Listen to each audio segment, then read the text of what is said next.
Hello students, आज हम tenth class का चैप्टर करेंगे magnetic effects of electric current.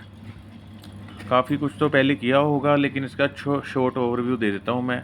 इसमें क्या होता है, जहाँ भी इलेक्ट्रिक फील्ड हो, मींस जहाँ से हमारी इलेक्ट्रिसिटी गुजरती है वहाँ मैग्नेटिक फील्ड प्रोड्यूस होता है, और जहाँ मैग्नेटिक फील्ड होता है वहाँ इलेक्ट्रिसिटी प्रोड्यूस हो जाती है।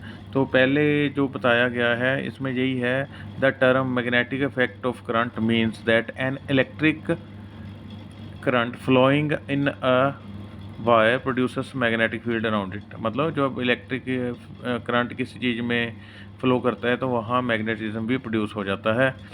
तो इसमें ये बताया कि भी अगर हम कोई एक इंसुलेटेड कोई कॉपर वायर लोगे, तो अगर हम उसको बैटरी से कनेक्ट कर देते हैं, देन कनेक्टेड टू बैटरी, तो क्या उसके सामने हमने नज़दीक लार्ज आयरन नेल रख देते हैं, तो क्या होता है, उनमें अट्रैक्शन आ जाता है। क्यों आ जाता है? Because this has happen because an electric current flowing in the wire has produce magnetic field which has turn the large iron nail into magnet. मतलब जो नेल्स हैं उनको क्योंकि करंट अगर फ्लो करेगा तो मैग्नेटिज्म प्रोड्यूस होगा, तो जो आयरन नेल होंगे वो उसकी तरफ खींचे जाएंगे। मेन बात यही है। बाकी ये है, कई में जब करंट कम होगा तो मैग्नेटिक फील्ड जो वीक प्रोड्यूस होता है, तो फिर वो अट्रैक्शन उतनी ज़्यादा नहीं होगी। आगे यही है, जो मैग्नेट है वो अलग अलग पीसेस में होता है। इसमें क्या होते हैं, जैसे जो मतलब मैग्नेट है वो किस किस को खींच सकता है, आयरन, स्टील, निकल, कोबाल्ट। और इसकी शेप्स और साइज़ अलग अलग होते हैं। जैसे कि बार मैग्नेट होता है वो रेक्टेंगुलर होता है, यूनिफॉर्म एरिया का होता है, वो इन चीज़ों को खींचता है, आयरन, स्टील, निकल, कोबाल्ट। इसके बिना देखो, आगे इसमें ये बताया गया है भी जो मैग्नेट होती है उसके 2 पोल्स होते हैं नियर एंड्स में, मतलब एक लेफ़्ट साइड और राइट साइड में होगा। तो अगर इसमें यही बताया गया, अगर हम किसी मैग्नेट को फ्रीली सस्पेंड कर देते हैं, लटका देते हैं किसी भी जैसे धागे से लटका दो, तो क्या होगा, उसका एक एंड तो नॉर्थवर्ड्स होगा, दूसरा एंड साउथवर्ड्स होगा। ठीक है, साउथ डायरेक्शन। तो इसमें क्या है, ये बताया हुआ है, मतलब एक्सपेरिमेंटली डिटरमिन किया है। क्योंकि देखो जो नॉर्थ डायरेक्शन, हाँ जी, इसमें ये जो इन्होंने एक्सपेरिमेंटली फाइंड आउट किया है भी, जो सेम पोल हो वो रिपेल कर देते हैं। देखो, like pole repel each other and unlike pole attract each other.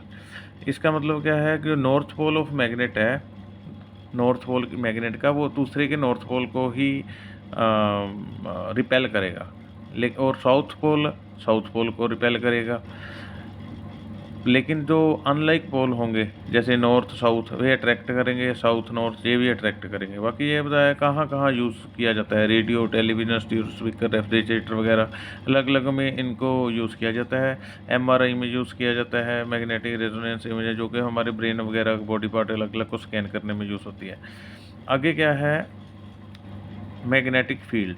Magnetic field क्या है, the space surrounding a magnet in which magnet force is exerted is called a magnetic field. भी जहाँ तक मैग्नेट का प्रभाव हो, और यहाँ जैसे हम कोई कंपास रख दिए, कहाँ तक वो नीडल डिफ्लेक्ट होती है, या कहाँ तक अगर मैग्नेट है तो आयरन जो फीलिंग है या आयरन पीसेस है कहाँ तक वो प्रभावित होते हैं या अट्रैक्ट होते हैं, वहाँ तक हमको माना जाएगा कि वहाँ तक मैग्नेटिक फील्ड है।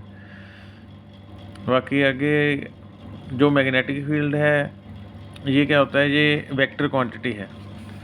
वेक्टर क्वांटिटी आपने पहले पढ़ी होगी। वेक्टर क्वांटिटी क्या होती है? वेक्टर क्वांटिटी होती है जिसका मैग्नीट्यूड भी हो और डायरेक्शन भी हो। मैग्नीट्यूड क्या होता है भी, जिसकी कोई क्वांटिटी हो, और डायरेक्शन का हमको पता ही है, क्योंकि जो डायरेक्शन है वो हमको, जो मैग्नेटिक फील्ड लाइंस हैं वो हमको पता है कहाँ से शुरू होती है, नॉर्थ पोल से स्टार्ट होकर साउथ पोल तक जाती है। तो ये डायरेक्शन होगी, जैसे the direction of magnetic line at any point gives the direction of magnetic force on the north pole place at that since the direction of magnetic line is since the direction of magnetic field line is the direction of force from the north pole, so magnetic field line also will begin from, मतलब north pole से start होके south poles तक and हो जाती हैं। तो ये closed curve बनाती हैं, नॉर्थ से स्टार्ट होके साउथ तक कर्व, स्मॉल कर्व बनाती हैं। तो और इसके आगे काफ़ी सारी प्रॉपर्टीज़ हैं इनकी, वो भी हम पढ़ेंगे। और जो ये बताया गया भी जो मैग्नेटिक फील्ड होता है, जो मैग्नेटिक फील्ड लाइंस होती हैं उसके बिल्कुल टेजेंशियल होता है। टेजेंशियल का मतलब क्या होता है, जैसे कोई सर्कल है, जैसे हम यहाँ ड्रॉ कर लें, तो इसके टेंजेंट पे ये टेंजेंशियल होता है।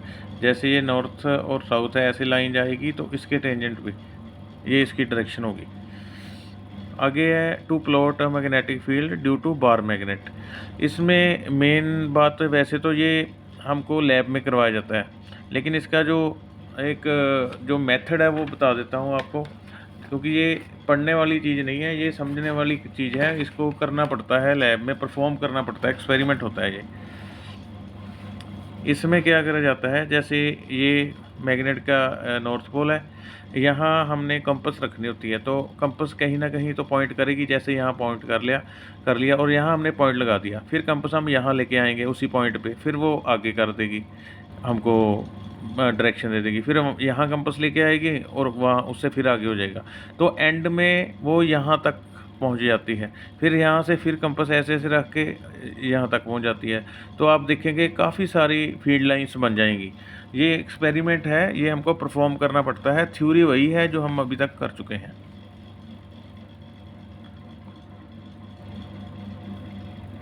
जैसे ये लिखा हुआ है,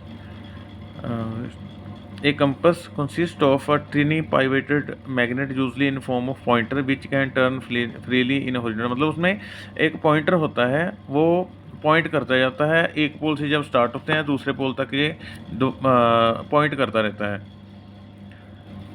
ये लिखा कि the ends of compass needle point approximately toward north and south.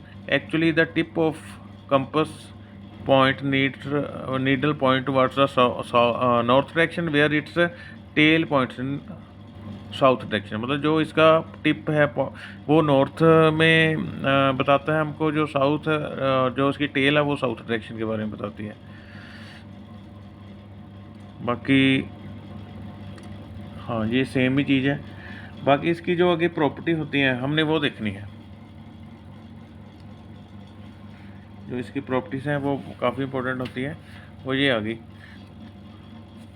The magnetic field lines leave the north pole of magnet and enters the south pole. जैसे हमने एक्सपेरिमेंट में अभी बताया है, ये देखो नॉर्थ पोल आ गया, यहाँ से स्टार्ट होके यहाँ तक जाएगा और इसमें आगे भी पॉइंट आएंगे। आप देखो ये स्पेसिंग जो है सेंटर में इसके स्पेसिंग ज़्यादा है, यहाँ थोड़े ये कंजस्टेड है इसमें।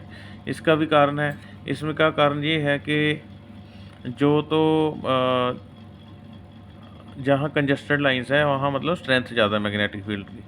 जहाँ कंजस्टेड नहीं है या खुला है मतलब वहाँ पे जो मैग्नेटिक फील्ड की स्ट्रेंथ कम है। यहाँ लिखा हुआ है देखो, the strength of magnetic field is indicated by degree of closeness of the field lines. Where the field lines are closest together the magnetic field is strongest. मतलब जहाँ ये क्लोजेस्ट है लाइंस वहाँ बहुत ज़्यादा स्ट्रॉन्ग होता है।